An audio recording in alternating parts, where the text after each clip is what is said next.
Just trying to do a quick comparison between the FX, DX, and CX, which is the 2.7x crop factor, and the results are kind of surprising.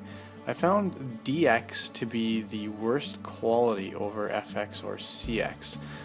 There is slight lighting change, but I think that just might be some light escaping, or rather going into the lens as I bring back the camera to try and maintain the same view between the crop factors.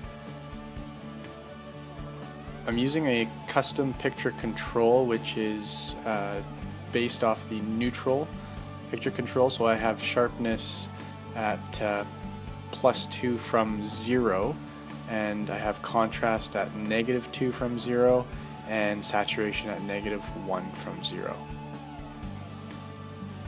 So looking at the difference between FX and CX, yes, CX is sharper than FX. It looks a little soft.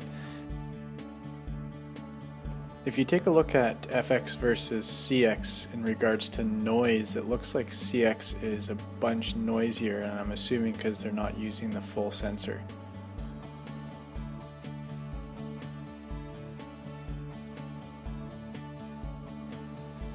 So in this shot we'll show the non-graded versus the graded version. I just used the freeware Red Giant Colorista to make some color edits.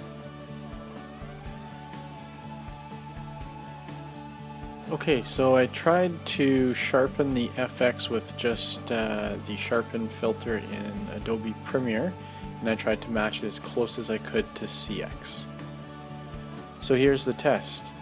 Which one is which? A, is it FX with sharpening, or CX? Is B FX with sharpening or CX? Well, A was FX with sharpening and B was CX. So I'm liking FX with sharpening versus CX. And the other thing to note is CX is noisy at 1600. I haven't tested the lower ISOs or the higher ISOs yet, but I suspect the CX is going to be a lot noisier than FX at higher ISOs.